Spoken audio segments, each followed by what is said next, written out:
This is the last pole vault jump I'd ever take, and then a photo of the library with Tyler.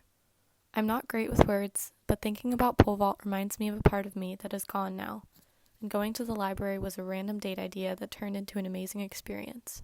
I miss having that freedom. Born and Bred's anniversary was the last day that felt normal. There were people and music and coffee and bread. It felt incredibly human.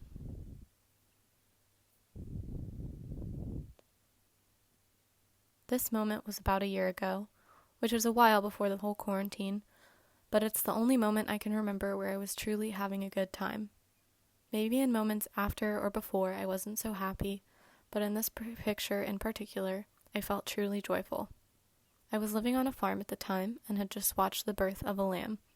It was breathtaking, and I was in awe of animals and their ability to just be. I ran down to the lake with a friend to catch the sunset before it was too late. We smiled and enjoyed each other's presence as we stared off into the lake. I miss those times where I could feel a friend's presence next to mine, when we could just sit and be. I wonder if things will ever be that way again, or if we'll all be too cautious and paranoid. I long for that feeling again, but I doubt it'll ever return. I'd taken for granted the feelings of sublimation you get standing in a crowd. The Strawberry Festival is the last truly large social gathering I can remember being at, early into March. Under the sun's copper palette and the ambiance of a million voices, fairgoers kicked up dust and left trails like herds, and they stood close all day long.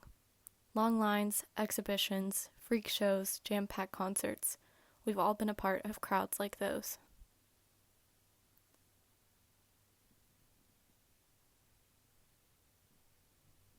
This is a picture of a scene that caught my eye on the way to my car after one of my last afternoon runs at the gym. Until the quarantine, I never really appreciated the refreshing role of getting out of the house and noticing intriguing things in nature or in strangers' behaviors. I haven't really made friends at my gym. It is a fascinating, low-key, people-observing spot, though. That's only just now striking me as I look at this picture. This was normal before the pandemic. I love this video. The sweetness of dancing babies and a husband setting up for friends to come over.